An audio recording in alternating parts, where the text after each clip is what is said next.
Bonsoir à toutes et à tous, je suis très heureux de vous retrouver au rendez-vous dans notre émission En débat. Depuis une semaine, vous êtes nombreux à suivre sur KTO toutes les facettes du voyage de Léon XIV en Espagne et ce soir, nous reviendrons sur l'étape des Canaries où le pape a eu des mots très forts sur les migrants. Citons ces mots: « Quel monde avons-nous construit si tant de frères doivent risquer la mort pour trouver la vie ?» Voilà la question que pose le pape aux fidèles catholiques comme aux responsables politiques. Et cette question, il la pose précisément au moment où l'Union européenne durcit ses règles pour mieux contrôler ses frontières. Alors, l'Europe ne doit plus être une passoire, c'est ce que disent les uns. La Méditerranée ne doit pas être un mouroir, c'est ce que répondent les autres. Qu'en est-il vraiment ? Nous en débattons avec François Héran, Didier Lesky et Valérie Régnier. François Héran, bonjour. Vous êtes sociologue, anthropologue, démographe et vous avez été longtemps titulaire de la chaire Migration et Société au Collège de France. Valérie Régnier, bonjour, bonsoir. Vous êtes une habituée des plateaux de KTO et vous êtes présidente de la communauté de Sant'Egidio pour la France. Bonsoir Didier Lesky. Bonsoir. Vous êtes haut fonctionnaire et vous dirigez, directeur général, l'Office français de l'immigration et de l'intégration. Alors c'est forcément vers vous que je me tourne immédiatement pour commencer cette émission. Aujourd'hui même, entre en vigueur le pacte pour les migrations, le pacte européen sur la migration et l'asile, qui renforce les contrôles, une politique répressive. Dites-nous en un mot, qu'est-ce que ça change, ce pacte européen sur la migration et l'asile qui rentre en vigueur aujourd'hui ?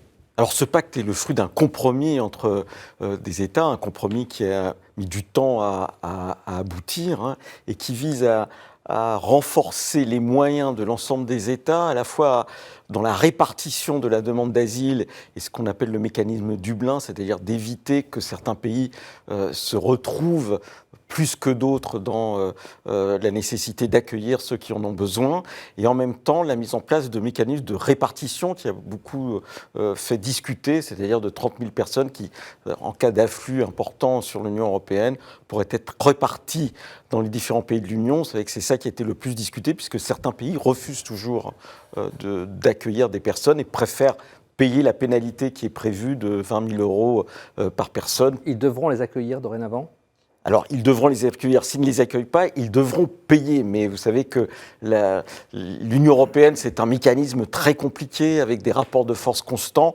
Mais l'enjeu, en particulier pour l'ensemble des États, c'est de mieux maîtriser la nécessité de renvoyer dans leur pays d'origine ceux à qui on n'a pas on n'a pas accordé un titre de séjour pour X ou X raisons, sachant que la caractéristique de l'Union européenne depuis le début du siècle, c'est d'être une zone qui a beaucoup accueilli en demandeurs d'asile, avec des pays qui l'ont plus accueilli que d'autres et qui ont été à la pointe de la discussion de ce pacte. Et Didier Lesky, vous en faites une présentation, je ne dirais pas lénifiante, mais très tranquille de ce pacte, mais c'est quelque chose quand même d'assez dur, prise d'empreinte digitale. J'ai sous les yeux la circulaire du ministre de l'Intérieur, elle date du 10 juin, donc il y a 2 jours, la circulaire du ministre de l'Intérieur pour la mise en œuvre de ce pacte européen sur la migration et l'asile, prise d'empreinte digitale, mise en cause finalement de la procédure d'asile. On peut dire peut-être que jusqu'à présent, un demandeur d'asile se rendait dans le pays et faisait sa demande. Aujourd'hui, l'idée c'est de les arrêter à la frontière, c'est ça? J'ai bien compris? Pas exactement, non.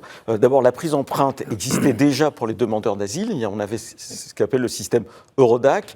Là, ce que rajoute le pacte, c'est qu'on va aussi prendre les empreintes de ceux qui sont en situation irrégulière, ce qui n'était pas le cas jusqu'à présent, en tout cas pas dans ce système d'information. Les enfants à partir de 6 ans seront aussi répertoriés. Il y a une obligation pour toutes les personnes d'avoir une obligation de quitter le territoire, mais c'était déjà dans les textes européens, il y a l'idée de systématiser cela. Il n'y a pas l'idée d'empêcher l'accès à la demande d'asile. Il y a le fait que dans la demande d'asile, les procédures seront plus ou moins accéléré, comme on dit, en fonction de l'origine des personnes, du point de vue des nationalités, et avec un mécanisme qui, effectivement, par rapport à ce qui se fait aujourd'hui en France, peut être beaucoup plus contraignant, puisque l'ensemble des nationalités où le taux de protection au niveau européen est inférieur à 20% se verront mettre dans une procédure accélérée avec des délais de recours qui seront plus courts. Mais ce texte n'empêche pas le dépôt de la demande d'asile. Valérie Régnier, vous avez mis en place, avec la communauté de santé Gidio, des accords avec les pouvoirs publics, ce qu'on appelle les couloirs humanitaires. Avant de prendre l'antenne, vous me disiez que vous aviez même renouvelé cet accord avec le ministre de l'Intérieur Bruno Retailleau. C'est donc des accords qui transcendent les débats politiques. En fait, vous essayez de faire venir des migrants de manière légale et ordonnée. Alors, la lutte contre l'immigration illégale, ça vous va? Vous êtes d'accord avec cette politique? C'est nécessaire? Alors, c'est plus compliqué que ça. En fait, nous, quand on a commencé les couloirs humanitaires il y a 10 ans, c'était pour répondre au pape François qui allait à Lampedusa et qui dénonçait la mondialisation de l'indifférence. Aujourd'hui, pape Léon dénonce la mondialisation de l'impuissance. Et pour rejoindre ce que dit M. Leski d'une autre manière, pourquoi l'impuissance? Parce qu'on a l'impression quand même depuis l'an 2000 que toutes ces lois arrivent, il y en a quand même une ou deux par an, et on a l'impression qu'il y a une surenchère, tout se durcit toujours, et c'est un peu un aveu quand même d'inefficacité et d'impuissance face à la migration, dans le sens où la mondialisation de la différence et la mondialisation de la puissance, c'est quoi? C'est ce que disait Pape Léon hier, c'est-à-dire on reviendra un peu plus tard sur les propos du pape. Voilà, et donc les couloirs humanitaires, c'est cela, c'est une réponse pour des voies sûres et légales face à ces voyages en Méditerranée qui sont indignes et insupportables à la vue de tous, j'espère pas seulement à la vue des chrétiens. François Héran, vous dirigez l'Institut Convergence Migration, mais vous avez été aussi pendant plusieurs années professeur au Collège de France, et j'ai relu votre leçon inaugurale. Normalement, je suis un bon élève, je l'ai relu pour préparer cette émission. Vous dites qu'on a une gestion, au fond, on a une gestion juridique aujourd'hui de la question migratoire, si je vous ai bien lu, juridique ou judiciaire. Est-ce que cette approche toujours plus répressive par des mesures de plus en plus contraignantes, ça peut résoudre le problème, la question qui est posée de cette immigration droit d'asile de plus en plus important, immigration illégale. Alors toute immigration est illégale quand les migrants arrivent une première fois sans visa, mais... Là, il faut d'abord rappeler que la probabilité de tomber sur le versant illégal ou plutôt que le versant légal, c'est une ligne de crête extrêmement aléatoire. Je prends le cas des Afghans, elle n'existe plus, une voie légale de demande de visa d'asile auprès du consulat de France à Téhéran, maintenant un peu à Karachi, mais c'est fini maintenant, puisque les relations de la France avec l'Iran se sont tellement dégradées que le consulat n'est même plus physiquement accessible. Et donc le consul ne peut plus rien faire. Mais il y avait déjà une espèce de procédure de sélection qui anticipait celle de l'OFPRA pour obtenir ce visa d'asile. Il fallait attendre longtemps, il fallait attendre 4 mois, et puis une fois qu'on avait l'accord, il fallait encore attendre 3 mois que les services de sécurité de Paris donnent leur accord, etc. Ça, c'est fini. Nous avons réussi à accueillir 2 Afghanes il y a 1 an via le Pakistan. Voilà, c'est donc, mais c'est extrêmement difficile d'aller à Karachi, etc. Donc, du coup, on s'étonne toujours qu'il y ait des Afghans qui se présentent dans le Calaisis, au bord de la Manche, ou qui se présentent au col franco-italien, etc. Mais la probabilité pour eux, suivre la voie illégale, traverser les frontières clandestinement, c'est beaucoup plus simple et plus rapide que d'attendre ces énormes délais. Et je le dis souvent, la procédure légale, elle est en fait pleine d'aventures. Il faut payer, acheter les passeports, acheter tous les passages, etc.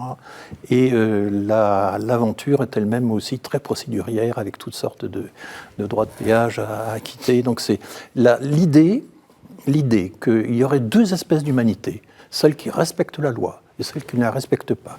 L'immigration légale, l'immigration illégale. Que ça fait 2 espèces d'hommes, que les uns sont des honnêtes gens et les autres violent la loi, idée qui a complètement animé les débats sur la loi Darmanin. La droite sénatoriale était tout entière dans cette vision binaire. C'est une idée qui est contraire aux réalités les plus concrètes. Est-ce que c'est l'idée qui sous-tend ce pacte européen sur l'immigration et sur l'asile? D'abord, je crois qu'il faut rappeler que l'Union européenne, a des voies légales d'immigration. En réalité, c'est un espace politiques et géographiques qui accueillent de la migration légale, de la migration de travail. On peut penser à l'Angleterre, de la migration familiale, la France, d'autres pays. Donc il y a des voies légales d'immigration vers l'Europe. Et ces dernières années, ou ces 20 dernières années, on voit bien qu'en fonction des pays, on a une forte proportion, une augmentation très importante d'immigrés dans la population. La France n'est pas le pays qui a la plus forte augmentation, mais on peut penser à la Suède,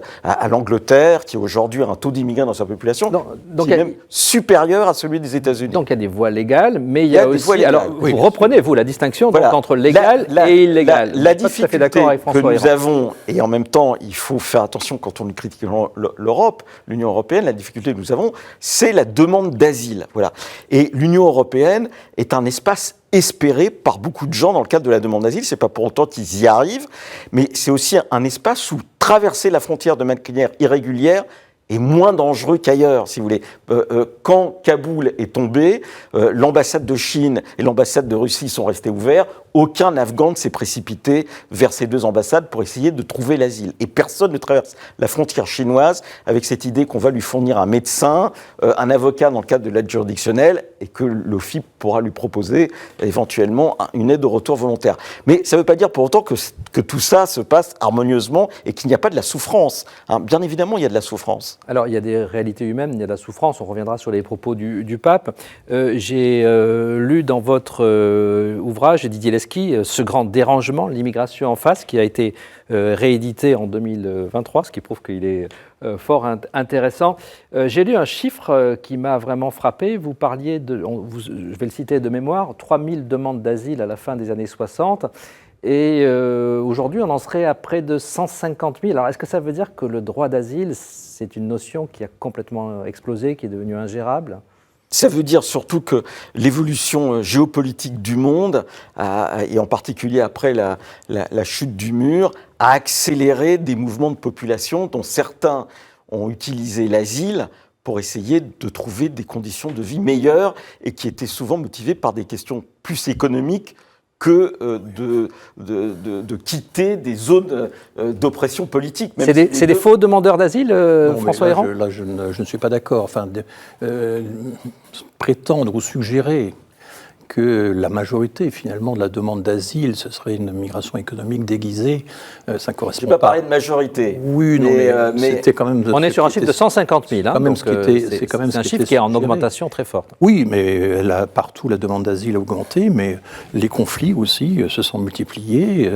Et si vous voulez, les guerres touchent de plus en plus la population civile. Je ne sais pas si vous l'avez remarqué, mais ça, c'est un des grands éléments qui nourrissent... Valérie Régnier. Voilà, les guerres commencent aujourd'hui et ne finissent pas. Voilà. Elles ne s'arrêtent pas. Nous sommes dans un nouveau droit. On peut rappeler que la communauté de Sant'Egidio est présente aussi dans des pays d'Afrique. Oui. Et donc, c'est à cela que j'imagine vous voulez faire allusion. L'Afrique, mais pas seulement. Malheureusement, nous, on se rend compte, on a aussi la prière, on prie aussi pour la paix. J'en profite pour le dire avec KTO tous les 3e lundis du mois à Saint-Méry. Et on liste le nom des pays en guerre. La liste s'agrandit à chaque fois. Et donc, on est dans un monde, je crois aujourd'hui, un nouveau monde, un nouvel ordre mondial, où il y a des empires, des nationalismes, et surtout, il y a des guerres qui sont déclenchées du jour au lendemain. Aujourd'hui, qui se souvient du Venezuela ? Est-ce qu'on en parle ? Quand je dis guerre, on se comprend, au renversement politique. Qui parle du Yémen ? Vous voyez, il y a énormément de pays qui sont désormais soit en guerre civile, soit en conflit, en guerre. Et ça, c'est une demande d'asile énorme.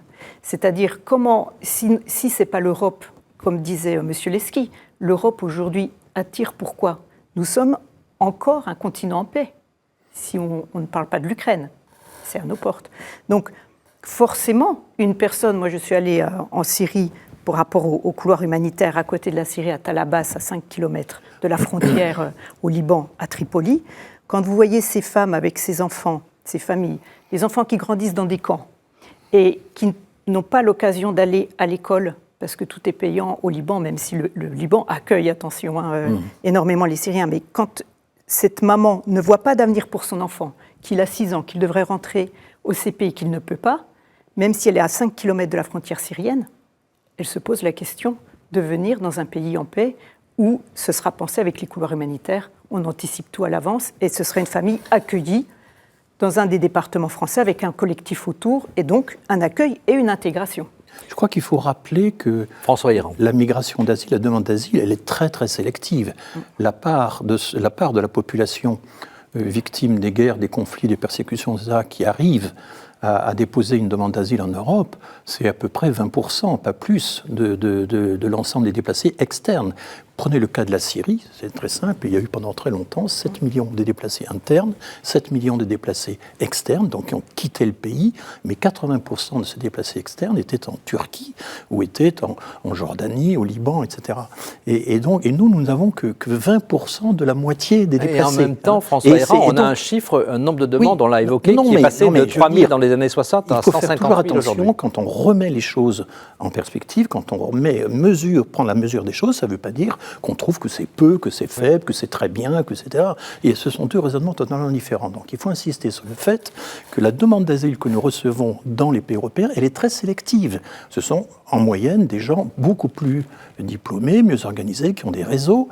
Les Afghans que je connais qui arrivent à partir, ils ont des relations, ils ont des moyens, il faut se financer un séjour de 8 mois à Téhéran. Et je rappelle qu'il y a un rapport de 1 à 20 entre les PIB des deux pays, entre l'Afghanistan et l'Iran. Donc ça coûte très cher et seule une partie très... Donc nous recevons d'une certaine manière la crème de la demande d'asile en Europe. Alors, la demande d'asile que vous évoquez, qui dit demande dit possibilité de refus, il y a des déboutés du droit d'asile. Ce pacte européen sur l'asile, j'ai sous les yeux, donc je vous disais, la circulaire du ministre de l'Intérieur, en fait, vise à simplifier les procédures, peut-être à limiter la possibilité de recours à la Cour nationale du droit d'asile.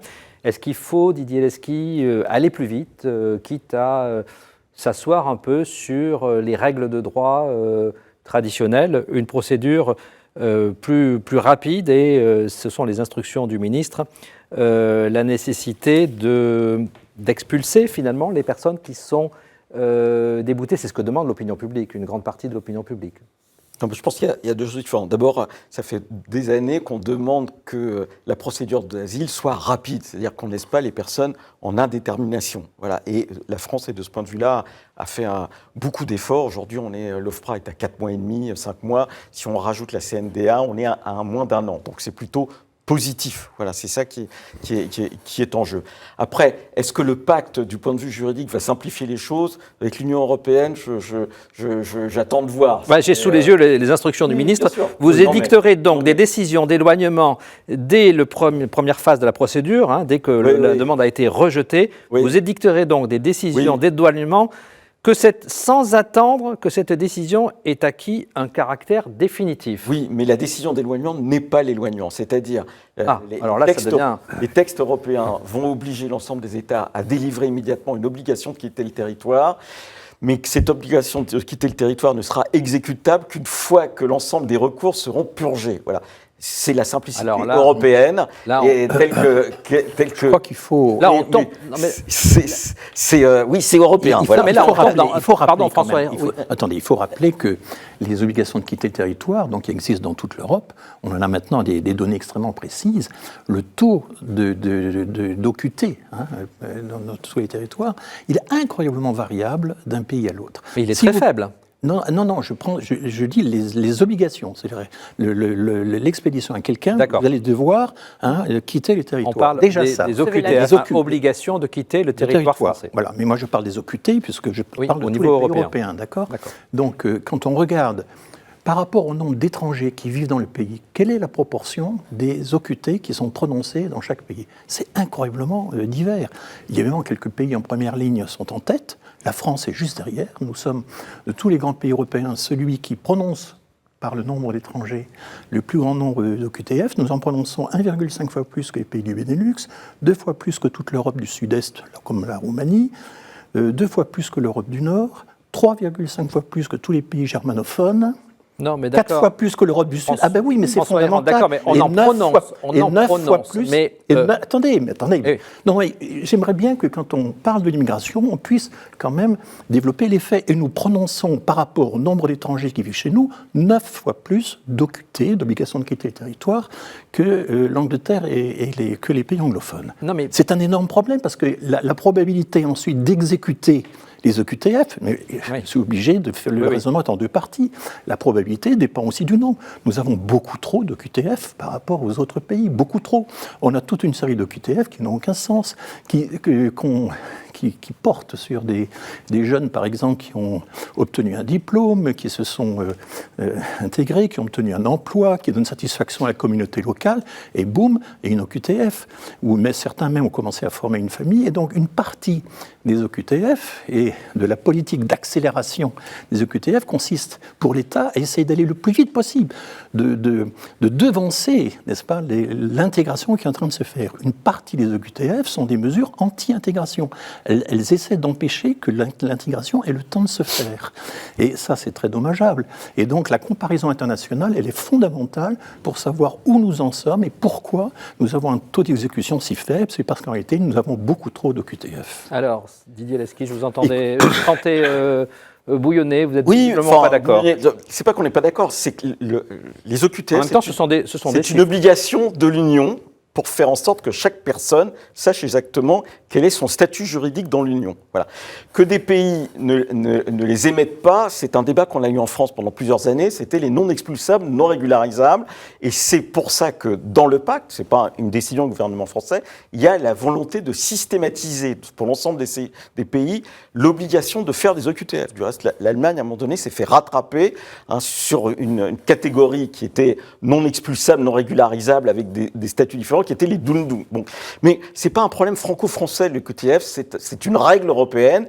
La France, c'est vrai, dans un certain nombre de domaines liés à l'Union européenne, les obligations européennes, est souvent plus bon élève que d'autres. Voilà. Bon. Mais une fois dit ça, le QTF s'adresse à des personnes qui sont sans titre de séjour. Voilà. Alors après, on peut discuter de savoir si telle ou telle catégorie doit ou pas être rattrapée du point de vue du titre de séjour. C'est une deuxième discussion. Mais l'OQTF, c'est quelqu'un qui est sans titre de séjour. Après, le problème de l'Union européenne, c'est qu'à peu près moins de 20% des obligations de quitter le territoire de l'Union sont appliquées.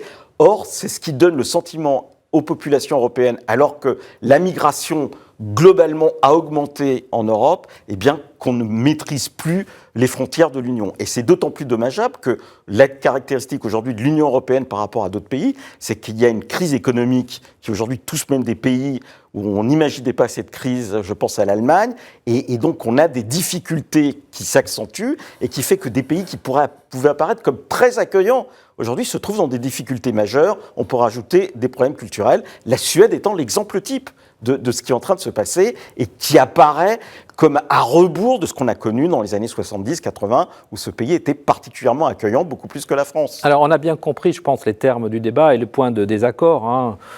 Production d'OQTF qui empêche finalement des personnes de s'intégrer ou des OQTF qui donnent un sentiment que finalement, comme elles ne sont pas exécutées, la loi ne s'applique pas. Moi, j'aimerais ajouter un autre élément du débat, et je me tourne vers vous, Valérie Régnier.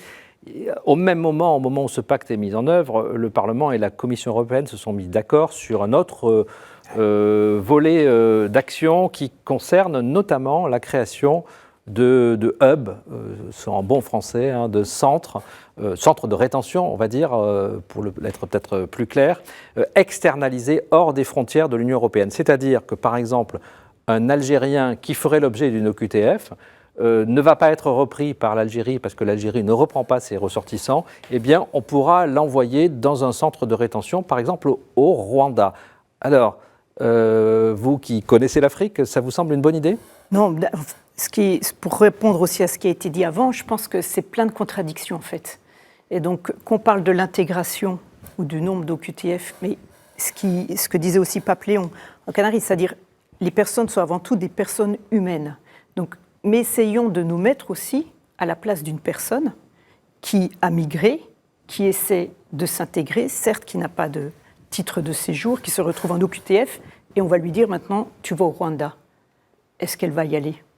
Est-ce que vous pensez que cette mesure sera réellement appliquée ou est-ce qu'elle est destinée à faire un effet d'annonce ? Ce n'est pas une mesure qui est dans le pacte. C'est que la personne j'ai bien dit, c'est une mesure qui vient d'être adoptée par le Parlement européen. Il y a deux choses. Il y a l'asile frontière qui effectivement prévoit, mais dans une fiction juridique, que les personnes sont sur le territoire de l'Union, mais ne sont pas juridiquement rentrées dans l'Union. C'est ce qu'évoque la circulaire, en particulier pour Roissy. C'est-à-dire et il y a une autre chose qui est discutée dans la directive qu'on appelle retour, qui peut-être sera votée début juillet, puisqu'on n'a pas encore la date exacte, mais qui a été adoptée par la Commission, mais qui doit être votée par le Parlement début juillet, qui prévoit, lui, les pays tiers sûrs où on renverrait des personnes qui n'auraient pas exécuté d'elles-mêmes l'OQTF, puisque je rappelle qu'une OQTF... Alors ça, Didier Lesky, c'est un vocabulaire administratif. Un pays tiers sûr, en clair, c'est un centre de rétention qui est externalisé dans un autre pays. Absolument, mais ça, c'est pas dans le pacte encore, c'est dans ce qu'on appelle la directive retour. Voilà. Oui. C'est un mécanisme que des États veulent mettre en place, parce que dans une obligation de quitter le territoire français, on dit à la personne, vous avez 30 jours pour repartir.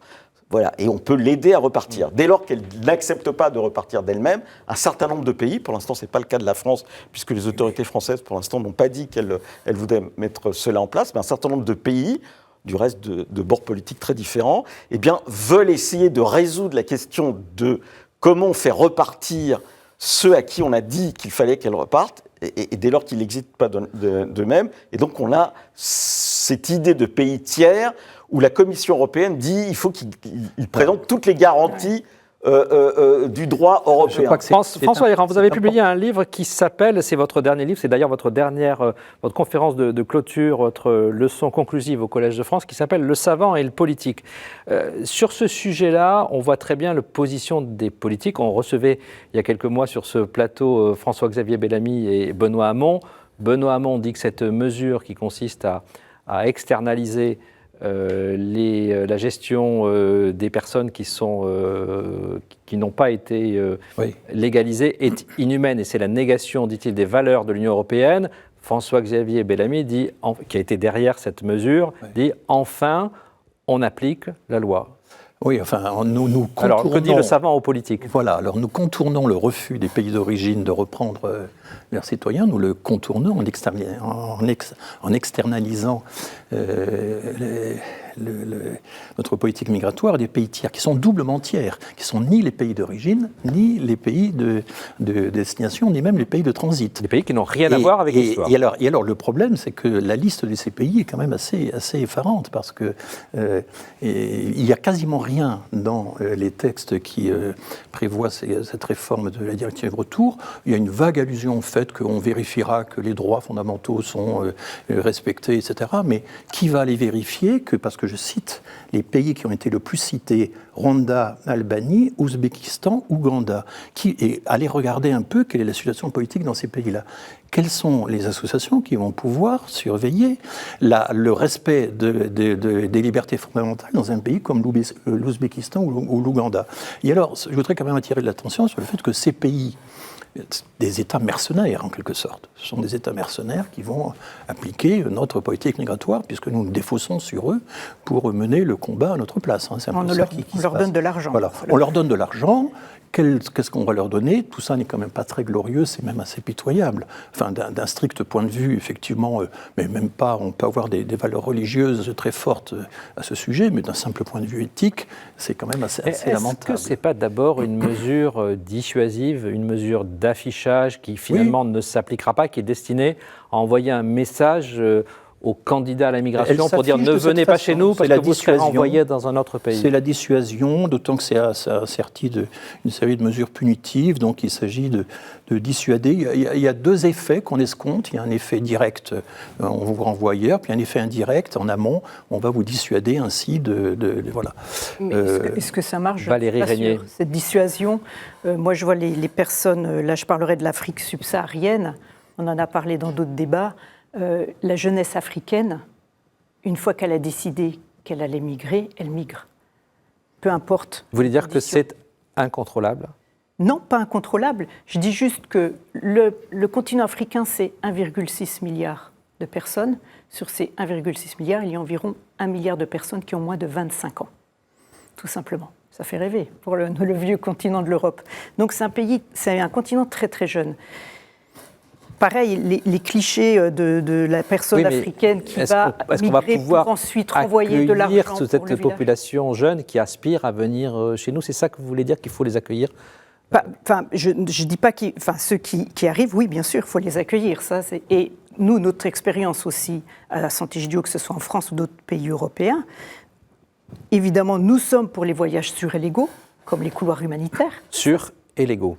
Oui, des voyages sûrs, donc en avion, et de manière légale, puisqu'ils voyagent avec un visa.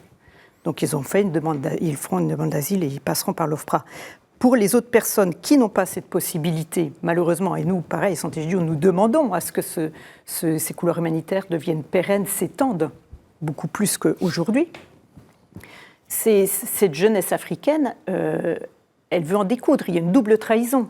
Elle est trahie par son propre pays, ses propres gouvernements, souvent militaires. On l'a vu avec Madagascar, la génération Z est arrivée à Madagascar, a voulu prendre le pouvoir, finalement elle n'a pas réussi. Mais les militaires et les pouvoirs en général en Afrique ne sont pas du tout, ont très peur de cette jeunesse africaine, de ses propres jeunes. Et ensuite, quand ils arrivent en Europe, ils sont déçus par les conditions d'accueil et d'intégration. Donc, en général, nous, ce qu'on voit, c'est que ces jeunes-là, ils sont seuls. Il y a aussi cet individualisme dont on ne parle pas assez. On est en 2026, c'est un autre... Et donc, ils veulent arriver déjà pour eux-mêmes, pour leurs propres rêves, parce que leur propre pays ne leur offre pas une vie saine, économique, ou que ce soit pour des raisons économiques, de guerre ou climatique. Alors Valérie Régnier, sujet. le pape Léon XIV, il s'est adressé à cette jeunesse. Oui. C'était même un des axes de son discours aux Canaries, notamment au port d'Arguinéguín, où il a prononcé un discours extrêmement marquant. Je voudrais qu'on écoute maintenant le pape Léon XIV, parce que je pense que ça fait écho aux propos que vous venez de tenir. No basta gestionar llegadas, distribuir cifras, reforzar fronteras o lamentar las muertes cuando ya han ocurrido. Cada barca que llega no trae solo migrantes, trae consigo una pregunta. ¿Qué mundo hemos construido si tantos hermanos tienen que arriesgar la muerte para buscar vida? La dignidad humana exige vías legales y seguras, rescate y asistencia, cooperación real contra los traficantes, protección efectiva a las víctimas, procesos serios de acogida e integración y políticas que permitan a cada persona vivir con dignidad en su propia tierra. Si bien existe un derecho a buscar refugio cuando la vida es amenazada, también existe el derecho a no tener que emigrar, el derecho a permanecer en la propia casa sin hambre, sin guerra, sin persecución, sin violencia, sin que la tierra se vuelva inhabitable, sin que la corrupción robe el pan de los pobres, sin que las armas destruyan el futuro de los niños. No podemos acostumbrarnos a contar muertos. La dignidad humana no tiene pasaporte ni pierde valor à cruzar una frontera. Alors, la dignité humaine n'a pas de passeport. Valérie Régnier, j'imagine que vous êtes évidemment en accord avec ces propos, mais vous avez suivi, rencontré, écouté notamment le pape François. On voit que le pape Léon XIV s'inscrit dans la continuité de ses propos. Le pape François qui s'était rendu à l'île de Lampedusa au début de son pontificat. J'ai envie de vous dire, très bien, mais que peut l'autorité d'un pape face à ces problématiques mondiale très forte et difficilement contrôlable et contrôlée? Je crois que l'autorité d'un pape, déjà, elle est là, elle existe, parce que c'est une autorité qui n'a pas peur. Et nous sommes face à l'immigration, aux migrations, nous sommes face à la peur. On voit bien, tout est en surenchère, parce qu'on veut rassurer les uns ou les autres, et on est dans une peur viscérale. Cette autorité morale, on l'a vu avec Pape François, on voit elle continue avec Pape Léon. On aime bien opposer les personnes, mais là, je pense que c'est très difficilement opposable, ces deux papes. Et c'est une autorité qui n'a pas peur de rester constante sur un sujet en continuant de prêcher l'Évangile. La parabole du bon samaritain n'a pas vieilli. C'est toujours la même. Alors, cette parabole, cette parole qui vient de l'Évangile, vous l'expliquez, Valérie Régnier, mais qui se heurte aussi à des réalités politiques, Qu'est-ce que ça peut bousculer, Didier Leschi, dans les politiques européennes, mais aussi dans les politiques africaines, puisque finalement le pape ne s'est pas adressé que aux Espagnols ou que aux Européens. On voit qu'il a une vision globale et son discours est d'ailleurs assez équilibré. Qu'est-ce que ça va changer ? Je ne sais pas ce que ça va changer, mais je trouve que ce qui est important dans ce qu'il a dit, le pape Léon, et ce qu'avait dit déjà le pape François dans Fratelli Tutti, c'est qu'il devrait y avoir un droit à rester chez soi. Voilà. Et que quand le pape Léon dit quel monde avons-nous construit, en réalité, nous savons bien, nous Européens, que nous sommes face à des échecs qui sont ceux de la décolonisation, qui sont aussi des échecs de mode de développement qui n'ont pas pris en charge en particulier la jeunesse dont parlait Valérie Régnier. Et donc c'est ça qui est en jeu, et c'est pas simple pour nous, Européens, parce que nous sommes aussi le lieu où nous avons une certaine conscience morale, où le pape peut s'adresser à des personnes qui l'entendent.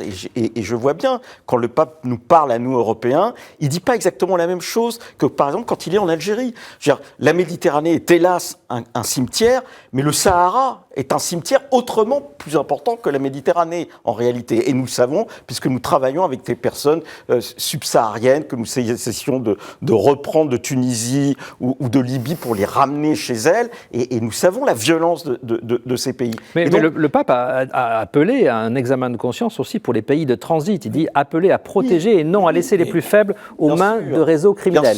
Bien sûr. En fait, quand on lit son texte, il appelle à un examen de conscience pour les nations d'origine, pour les pays de transit, pour l'Europe et pour la communauté internationale. C'est pour ça que je dis que ce qui est important, c'est sa phrase. Quel monde avons-nous construit ? Et dans ce monde que nous avons construit, eh bien, il faut dire les choses telles qu'elles sont. Il vaut mieux être dans l'Union européenne que dans un certain nombre de pays. On parlait tout à l'heure du Venezuela. Le Venezuela, c'est un échec majeur qui n'est pas lié à une guerre, qui est lié à une décision politique qui fait que près de 7 millions de Vénézuéliens sont partis, dont beaucoup se retrouvent en Espagne, parce que justement, il vaut mieux être en Espagne qu'en Colombie ou dans les pays voisins. Je veux dire, Cuba est un échec qui fait que les Cubains préfèrent partir aux États-Unis que de rester à Cuba. Voilà, c'est ça. Et les Algériens préfèrent venir en France pour beaucoup plutôt que de rester en Algérie. Je rappelle que la moitié des Algériens qui ont aujourd'hui un titre de séjour sont arrivés après 2000, parce que l'Algérie, c'est l'absence de liberté de la presse. Donc vous êtes d'accord avec Valérie Régnier, en fait ces flux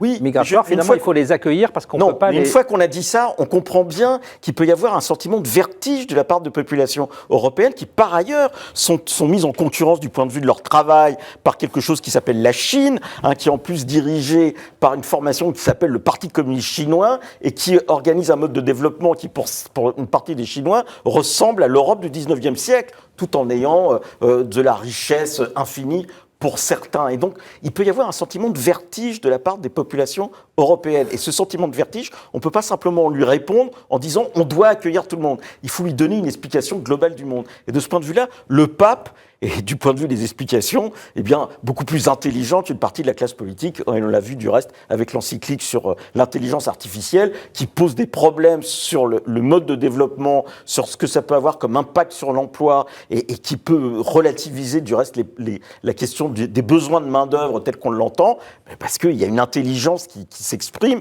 en plus de l'humanité qui est... Alors, on est ravis évidemment d'entendre sur KTO que le pape élève le débat. Ce débat, je rappelle que vous êtes sur KTO, vous suivez le débat sur les politiques... Je le dis avec ma conscience laïque. Voilà, on va revenir sur le sujet de la politique migratoire que l'on peut adopter. Quelle politique migratoire pour l'Union européenne? Mais François Héran, je voudrais revenir sur un aspect qu'a évoqué à l'instant Didier Leschi, qui concerne le droit de rester chez soi. Alors, le pape a évoqué ce sujet 2 fois. Il l'a évoqué devant le Parlement espagnol samedi dernier et il l'a évoqué de nouveau dans son discours aux îles Canaries. Mais je crois qu'il faut quand même le citer. Il dit s'il existe un droit de chercher refuge lorsque la vie est menacée, il existe aussi le droit de ne pas avoir à migrer, le droit de rester chez soi sans faim, sans guerre, sans persécution, sans violence, sans que la terre devienne inhabitable, sans que la corruption vole le pain des pauvres, sans que les armes détruisent l'avenir des enfants. Voilà la situation du pape. Oui. Voilà. Alors, ça veut dire que le propos du pape, finalement, vient bousculer les responsables européens, mais il doit aussi bousculer les responsables africains, notamment. Oui, non, mais bien sûr. Mais si vous voulez, à peu près 80% des demandeurs d'asile dans le monde viennent uniquement de 7 ou 8 pays. Dont la liste est assez brève. Il y a le Sud-Soudan, il y a le Venezuela, il y a... Redonnons ces pays, oui. Oh, écoutez, je ne les ai pas ici, non, mais enfin, Sud-Soudan, dans mon livre sur les 30 questions sur l'immigration, je donne la liste, je reprends tout ça. Et on une poignée de pays, donc. Et on se dit, oui, une poignée, c'est 7, 8, 80%. Alors on se dit, mais pourquoi, au fond, l'Europe ou le monde occidental, avec sa puissance d'intervention, etc., ne serait pas capable, au fond, de régler tout ça? Mais vous voyez ce qui s'est passé en Ukraine. Qui peut peser sur ce qui se passe au Soudan actuellement, c'est quasiment impossible. On est quand même très très impuissant sur tout là. Et donc on peut effectivement rêver et vouloir des accords internationaux, une pression internationale qui pourrait tarir à la source la demande d'asile, c'est ça l'idée. Mais enfin, aller dire aux Ukrainiens, écoutez, vous avez le droit de rester chez vous, ça n'a pas tellement de sens.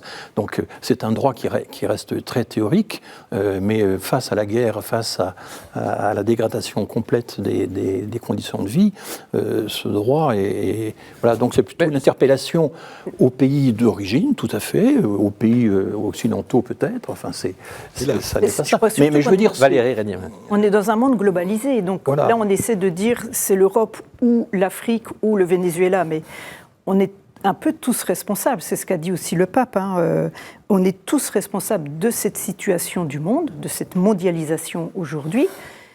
Et nous, je crois que la question du pape aussi, c'est que pouvons-nous faire, nous, là où nous sommes? C'est-à-dire aussi bien les gouvernants, qu'ils soient européens ou africains, ou d'autres pays, mais aussi le tout à chacun, les hommes et les femmes de bonne volonté. On peut citer les propos du pape. L'Église doit se laisser interpeller.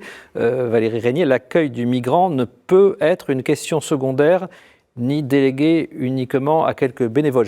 Ça veut dire que la question de l'accueil du migrant ne peut pas être déléguée seulement à la communauté Sant'Egidio. Exactement. On est tous responsables de l'accueil citoyen.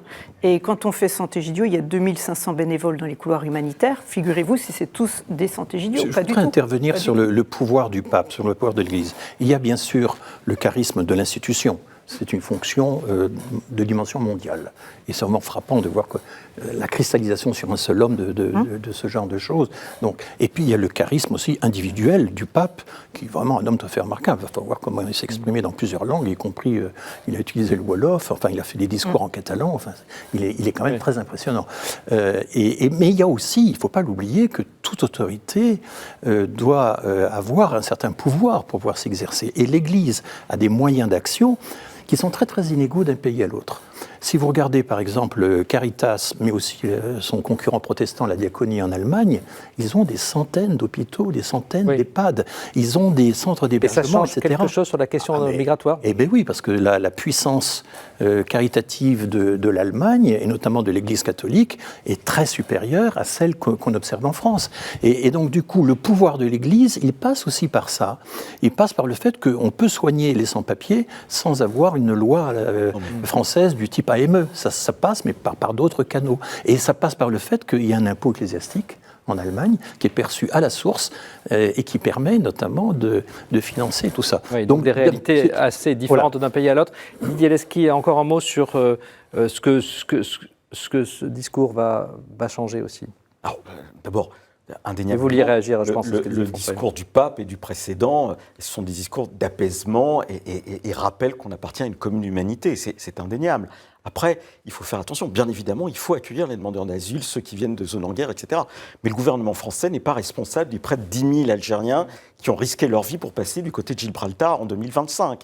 Je reviens de Côte d'Ivoire pour un programme qui est de reprendre des Ivoiriens qui sont encarafés de manière violente dans des pays de transit. Et ces Ivoiriens n'ont pas quitté le pays à cause de la guerre. Là, ils le quittent parce que la répartition de la richesse se fait mal. Donc, il faut faire attention aussi aux responsabilités et qui est responsable de quoi. Et globalement, l'Union européenne est une zone qui accueille. On peut discuter de savoir si elle peut plus ou moins le faire, mais ça fait partie des zones du monde qui accueillent, dans lesquelles on va donner des droits aux personnes, on va les soigner, etc. Et je redis, la Chine est une puissance économique, elle n'accueille pas de la même manière que nous pouvons accueillir. Je voudrais quand même corriger l'idée que ce seraient les inégalités sociales qui provoqueraient l'immigration. En réalité, on le voit très bien dans l'enquête Trajectoire et Origine, la seconde édition qui vient de paraître, qui a été publiée par l'INED. Il y a une étude extrêmement l'INED, l'Institut national d'études démographiques que vous avez dirigé. Et on voit très bien que ce sont des gens quasiment généralement plus éduqués que la moyenne, qui avaient des avenirs, des espérances beaucoup plus élevées que la moyenne. Ce ne sont pas les victimes des inégalités, ce ne sont pas les plus pauvres des plus pauvres qui migrent, ce sont des gens qui pouvaient avoir des espérances, mais le marché... Être primé dans son espérance, c'est une inégalité. Oui. Et non, le fait que... mais non, sur les mots, le fait qu'après la chute du mur, on ait les pays des Balkans qui se soient vidés, parce que justement, la déstructuration économique et sociale fait que on préférait partir, et au moment où ça peut se redévelopper, on peut penser aux Polonais qui reviennent en partie en Pologne, etc. Mais être primé dans ses espérances alors qu'on a des diplômes, et alors qu'on voit des riches qui sont extrêmement riches et qui étalent leur richesse, oui, c'est une inégalité sociale. Alors, il nous reste quelques minutes. Je voudrais qu'on se penche sur le dilemme des sociétés européennes. On a, je crois, bien compris les points de désaccord, mais on a quand même du temps, mais pas autant une journée complète. Alors, je voudrais qu'on revienne sur cette recherche d'une politique migratoire juste, qui est notre sujet, et le dilemme des sociétés européennes. On a quand même besoin de migrants pour faire tourner les restaurants, pour compléter les médecins qui nous manquent, le personnel soignant.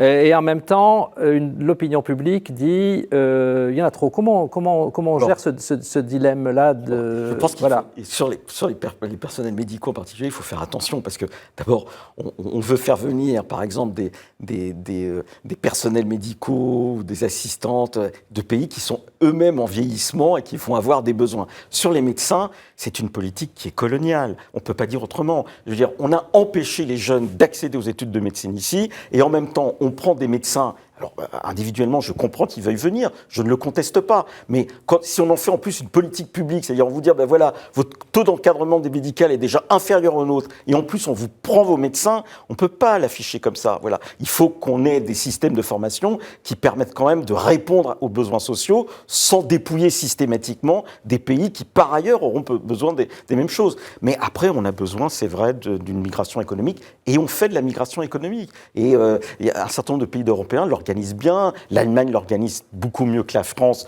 pour un certain nombre de domaines. La France, aujourd'hui, est à 50 000 et pourrait peut-être faire plus, etc. Mais il faut faire attention. Cette réalité-là vous choque, Valérie Régnier ? Non, c'est-à-dire il y a un vrai souci. Moi, je connais personnellement des médecins, on va dire français et non français, et même là, au niveau de leur propre, comment ils sont considérés dans leur travail et leurs conditions de travail, sont très différentes, à commencer par leur propre rémunération. Donc il y a un vrai souci à ce niveau-là. Après, au niveau des chiffres, je me tourne vers M. Errand, mais en effet, là, la France vieillit, enfin l'Europe vieillit. Il y a quelque chose qui ne va pas. On va droit dans le mur en klaxonnant, et on ne veut pas accueillir. Encore une fois, je parle de l'organisation de l'espérance. On peut citer les projections de l'INSEE qui montrent une population qui va avoir de moins en moins d'enfants, avec de plus en plus de personnes âgées, et qui dit, finalement, il y a le solde migratoire, 150 000 personnes par an, qui va apporter une partie de réponse. Ce solde migratoire qui est aujourd'hui beaucoup plus important, qui sera beaucoup plus important qu'il n'était dans le passé. Je crois qu'on était à 100 000 précédemment et peut-être à 30 000 dans les années 60. Alors, est-ce que cette arrivée, ce solde migratoire positif, cette arrivée d'étrangers, pour vous, c'est une bonne nouvelle justement dans une société qui vieillit ? Moi, quand je vois, à Saint-Égidiou, on fait les maraudes tous les mercredis soirs sur les quais de Seine, et quand je vois tous ces jeunes pleins de vie qui cherchent un avenir meilleur, ils ont quitté leur pays pour des raisons de guerre, mais pas seulement, pour plein de raisons différentes que j'évoquais par rapport à cette jeunesse, qui désormais, on est dans un monde mondialisé, c'est-à-dire aussi à dire les Africains sont comme ci, les Européens sont comme cela. Les jeunes aujourd'hui, c'est la génération Z, c'est la même. Donc quand je vois ces jeunes qui arrivent, qui sont en forme, qui veulent travailler, qui ont de l'énergie, certes, il y aura un travail d'intégration à faire, Mais ce travail-là, on peut le faire nous, la société peut le faire. Et quand on voit de l'autre côté tout ce qui va nous manquer bientôt, là j'ai un problème au niveau pragmatique. Enfin, je ne comprends pas comment. Et je reviens sur la peur viscérale de l'autre. Et là, il y a un vrai souci. Et c'est pour ça que je trouve le pape François et le pape Léon, comme vous disiez, monsieur Leschy, apaisants, mais parce qu'on a besoin aussi de discours non seulement apaisants, mais constructifs. Aujourd'hui, on est dans un discours sur l'immigration de peur, uniquement de peur. Alors qu'à un moment donné, il faut mettre les choses sur la table, dire voilà ce qu'on a, aussi de manière factuelle, et comprendre comment on construit la société de demain. Mais même vous, François Héran, vous êtes inquiet. J'ai trouvé cette phrase sous votre plume. Près d'un quart de la population liée à l'immigration, c'est la réalité de la société française. Environ 10 ou 11%, vous dites, soit plus de 7 millions de personnes de la première génération, et puis une seconde génération, 12 ou 13% de la population. Donc on a un quart de la population qui est d'origine immigrée. Je vous cite, près d'un quart de la population liée à l'immigration sur une ou deux générations, c'est beaucoup. C'est vous qui l'écrivez. Oui, c'est pour ça que, contrairement à ce que s'imaginent un certain nombre de gens, j'ai jamais fait partie des gens qui sous-estiment l'importance de l'immigration, et encore moins qui sous-estiment la progression de l'immigration. Enfin, mais les chercheurs dits de gauche, n'est-ce pas, dans lesquels on me classe volontiers, sont réputés minimiser l'immigration. Je n'ai jamais minimisé l'immigration. C'est pas du tout mon propos. Ce que je voudrais dire sur la question démographique, c'est que... Ce sera votre dernier mot. Voilà, c'est que c'est en 1972 qu'un premier pays européen, premier pays au monde, est entré dans ce qu'on appelle la seconde transition démographique, l'Allemagne, avec plus de décès que de naissances, suivi d'ailleurs par la Hongrie, qui était communiste à l'époque. Et aujourd'hui, c'est un très grand nombre de pays, c'est la quasi-totalité des pays européens. La France est en train de rentrer dans le rang, d'une certaine manière. C'était une tendance qui était, et qui en grande partie due au fait que le baby-boom est fini. La grande parenthèse du baby-boom qui a duré 30 ans chez nous, alors qu'elle n'a duré que 4-5 ans en Allemagne, ça s'est terminé. Et donc, bien sûr, il y a moins de naissances, et il y a plus de décès parce que la montée de l'espérance de vie a retardé les décès, et maintenant, ça y est, nous sommes au bord de l'extinction, n'est-ce pas ? Donc, tout ceci était complètement attendu. Il y a des quantités de pays qui vivent déjà cet état de choses, qui continuent de croître grâce à l'immigration. Ils ne sont pas morts pour autant, et c'est pour ça que... Alors, un dernier mot, mais en 5 secondes. Ce que je voudrais dire, c'est qu'on oublie tout le temps que la France intègre. Voilà. Et il y a un phénomène d'intégration qui se fait, et du reste, on le voit symboliquement. Je veux dire, aux dernières élections municipales à Paris, au deuxième tour, il y a sur 3 candidats, 2 étaient issus de l'immigration. Alors et en plus, on va rester présentés par la droite, alors que dans les années 30, on n'aurait jamais imaginé ça. On va rester sur ce propos optimiste. Merci à tous les 3 d'être venus sur notre plateau. Didier Leschy, François Héran et Valérie Régnier. Voilà, l'immigration, un sujet que nous n'avons pas épuisé ce soir, mais que nous avons, je crois, éclairé. Merci de nous avoir suivis sur KTO. Merci à vous. Merci.